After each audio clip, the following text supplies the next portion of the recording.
Hello बच्चा लोग, नमस्कार, जय हिंद, वंदे मातरम। मैं हूं आदित्य और स्वागत है आपका मेरे खूबसूरत से चैनल गुप्ता ट्यूटोरियल्स जीटी पर। हाँ, मेरा ही नहीं, ठीक है, आपके खूबसूरत से चैनल गुप्ता ट्यूटोरियल्स जीटी पर। तो बच्चों, आज हम वही गॉस का अनुप्रयोग करेंगे, लेकिन इससे पहले वाले वीडियो में हम एक विमा वाली आकृति के लिए गॉस का प्रमेय लगाए थे, गॉस के प्रमेय का अनुप्रयोग पढ़े थे।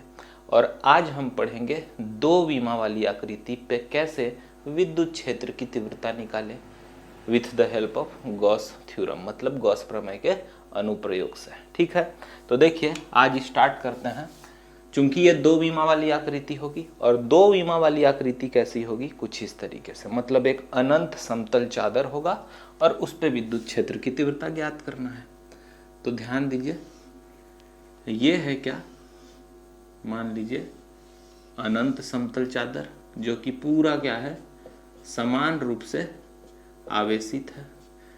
इस पे आवेश वितरित है समान रूप से, ये भी बोल सकते हैं आप। अब चूंकि इस पे विद्युत क्षेत्र की तीव्रता निकालना है, तो हमें एक बेलन बनाना होगा, और ये बेलन कुछ इस तरीके से होगा।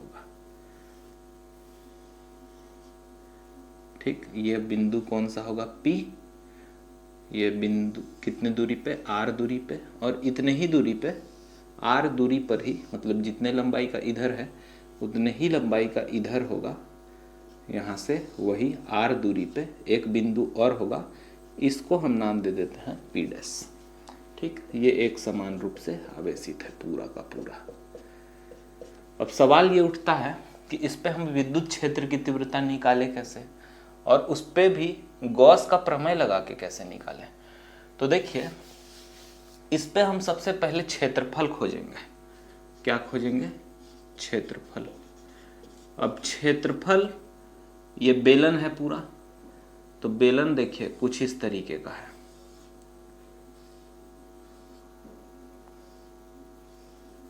ठीक, ये है 1, मतलब कितना, सिर्फ इतना, सिर्फ इतना। ये जो वृत्त है, गोला है, उसको नहीं लेना है, सिर्फ इतना, ये बस इतना, इसको बोलते हैं वक्र पृष्ठ।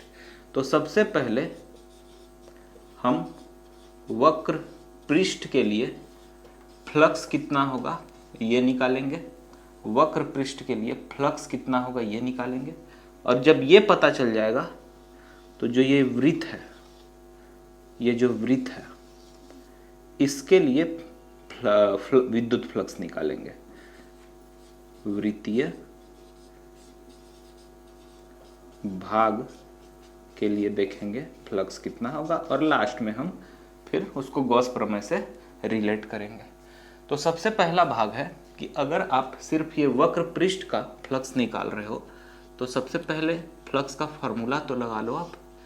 फ्लक्स, विद्युत फ्लक्स इक्वल टू क्या होता है, total integral E dot ds, dot product टूटेगा तो क्या होगा, E ds cos थीटा। ये किसके लिए निकाल रहे हो आप, वक्र पृष्ठ के लिए। वक्र पृष्ठ मतलब जो मैं बोल रहा हूं सिर्फ इतने के लिए, ये वृत्त को छोड़ के।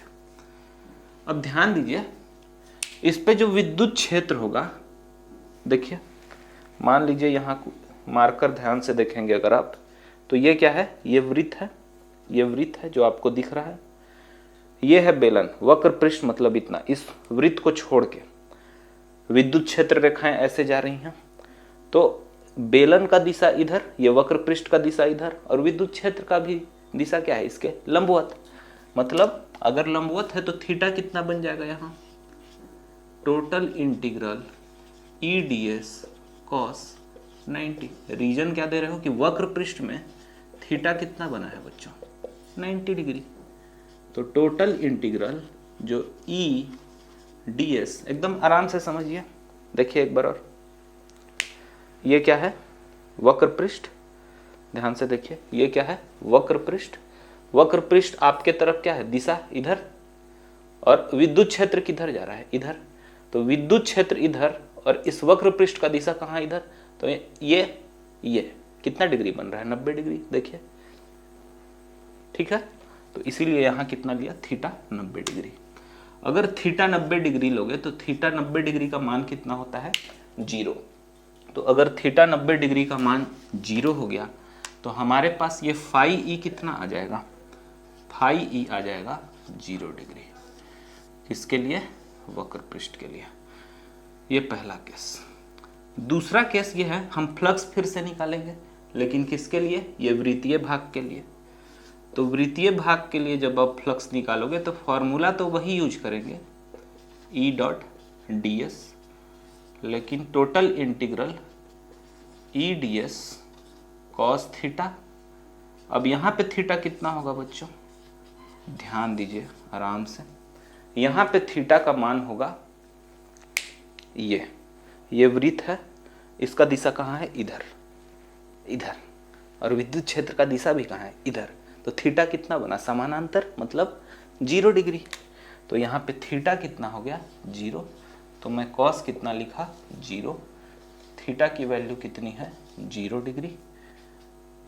Total integral E D S phi ई।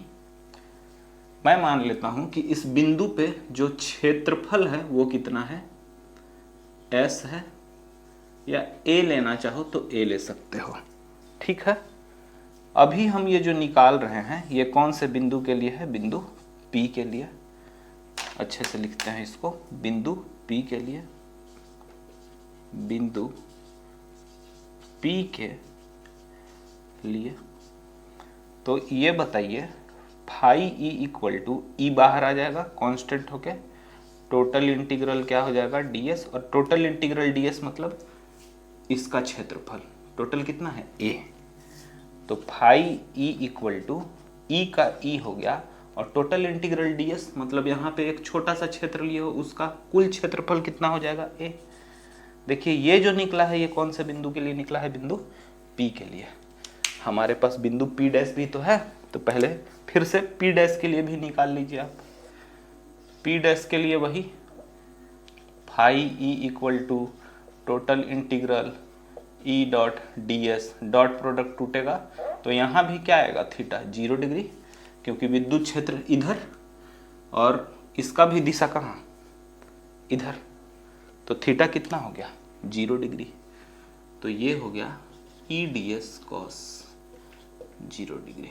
तो यहाँ से अपने पास फाई ई का वैल्यू फिर से क्या आएगा, ई टोटल इंटीग्रल डी एस, मतलब फाई ई की वैल्यू आ गई बच्चों ई ए। देखिए एक फ्लक्स का मान आया ये वाले पार्ट के लिए, ये वाले फ्लक्स का मान आया कौन से, बिंदु P के लिए, मतलब ये इसके लिए, और इसके लिए भी कितना आया है, ई ए। तो हम कुल फ्लक्स निकालते हैं, तब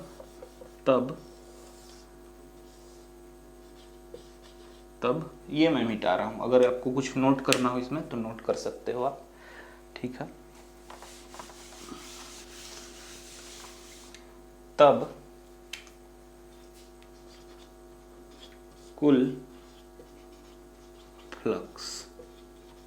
फ्लक्स कितना होगा बच्चों, फाई ई इक्वल टू, इन तीनों को जोड़ दीजिए आप, क्या हो जाएगा, 0 प्लस ई ए प्लस ई ए। देखिए 0 प्लस ई ए प्लस ई ए जोड़ेंगे तो कितना आएगा, बताइए बताइए बताइए, ये आ जाएगा 2EA। इसको दे दीजिए आप समीकरण नंबर 1। देखिए ये फ्लक्स निकल गया फाइनली पूरे इस जितने भी सिस्टम का दिया हुआ है। अब आपको क्या लगाना है बताओ, क्या पढ़ रहे हो आप, गॉस के प्रमेय का अनुप्रयोग। तो क्या लगाओगे, गॉस का नियम। तब गॉस के प्रमेय से कितना आएगा, phi E equal to Q upon epsilon naught, समीकरण नंबर 2 दे दो। तब क्या लिखोगे, तब समीकरण 1 व 2 से क्या आएगा, देखिए 2E है, समीकरण 1 कितना है 2E है, फाई ई दोनों सेम है ना, दोनों फाई ई का ही मान है, तो दोनों को बराबर कर दीजिए। 2e है और बराबर में कितना, q अपॉन एप्सिलॉन नॉट। ई को अपनी जगह पे ही छोड़ दो क्योंकि हमें उसी का तो मान निकालना है, विद्युत क्षेत्र की तीव्रता E बराबर, इधर पहले से क्या था बच्चों, q अपॉन एप्सिलॉन नॉट, और ये 2a इधर आएगा तो क्या हो जाएगा 1 अपॉन 2a। आप इसको क्या लिख सकते हो, E equal to q upon 2 epsilon nought a, 2 epsilon nought a। क्या ये फाइनल वैल्यू है, बोल सकते हैं, लेकिन यहाँ देखिए q बटा क्या है a, और ये मैंने पहले पढ़ा रखा है, q बटा a दो विमा वाले के लिए आवेश घनत्व, मतलब यदि दो विमा वाले आवेश घनत्व को किससे दर्शाते हैं बताओ, सिग्मा, जो कि कितना होता है q बटा a। तो ये q बटा a की जगह मैं क्या रख दूंगा, सिग्मा। तो ये मान फिर से क्या आएगा, E बराबर सिग्मा अपॉन 2 एप्सिलॉन नॉट। ये आपको याद रखना है, ये है फाइनल वैल्यू। फिर लास्ट में वही आप एक लाइन लिखोगे, अतः यही एक समान आवेशित अनंत समतल चादर के कारण विद्युत क्षेत्र की तीव्रता का व्यंजक है। तो है इजी, आपको सबसे पहले मेन कॉन्सेप्ट क्या याद रखना है, ये बेलन है, बेलन में वक्र पृष्ठ इतना, पहले उसका फ्लक्स निकाला, फिर बिंदु P के लिए फ्लक्स निकाला, फिर बिंदु P डैश के लिए भी फ्लक्स निकाला। बेलन है वक्र पृष्ठ, इसका दिशा इधर, विद्युत क्षेत्र जा रहा है इधर, तो अगर विद्युत क्षेत्र इधर, इसका दिशा इधर, तो थीटा कितना बना 90 डिग्री। यहाँ पे 0 डिग्री कैसे बना, इसका फेस कहाँ है इधर, तो वेक्टर होने के कारण इसका दिशा भी कहाँ होगा इधर, इसका दिशा इधर, विद्युत क्षेत्र भी इधर, तो थीटा यहाँ कितना हो गया 0 डिग्री। यहाँ पे भी P डैश के लिए जब आप निकाले हो तो इसका दिशा कहाँ है इधर, और विद्युत क्षेत्र की दिशा भी सममिति के कारण कहाँ इधर, तो थीटा कितना हो गया यहाँ भी 0 डिग्री। फिर लास्ट में ये भी फ्लक्स, ये भी फ्लक्स, ये भी फ्लक्स, मतलब जब आप कुल फ्लक्स निकाल रहे हो इसका, तो आपने तीनों को जोड़ दिया, 0 EA, ये EA प्लस EA आया कितना 2EA। अब चूंकि ये गॉस का प्रमेय का अनुप्रयोग है तो गॉस का प्रमेय लगा दिया, इक्वेट करके पूरा वैल्यू सॉल्व कर लिया, बीच में ये आवेश घनत्व का मान से डिस्प्लेस कर दिया हमने। तो ये बहुत ईजी है, आप इसको अच्छे से देख लीजिए, नोट कर लीजिए, और कोई भी दिक्कत हो तो कमेंट सेक्शन में एक बार जरूर लिखिए, कोई भी दिक्कत हो तो, ठीक है। अब इसके बाद का जो क्लास होगा बच्चों वो लास्ट क्लास होगा, आप नोट्स बनाइए, नोट्स बहुत इंपॉर्टेंट है, पहली बात। दूसरी बात ये है कि अगर आप जब रिवीजन करते हो तो रिवीजन के समय ध्यान दीजिए, रिवीजन के समय वीडियो को मतलब थोड़ा स्पीड करके देखिए, 1.25 या 1.50 अपने सुविधा के अनुसार वीडियो को थोड़ा स्पीड करके देखिए, उससे आपके समय की भी बचत होगी। तो ये आपका आज का क्लियर है, मिलेंगे एक लास्ट वाले वीडियो में, और उसमें बताएंगे एक बहुत इंपॉर्टेंट बात, क्लास खत्म होगा तो एक बहुत इंपॉर्टेंट बात बताएंगे। तब तक के लिए क्लास को ख़त्म करते हैं। जय हिंद, जय भारत।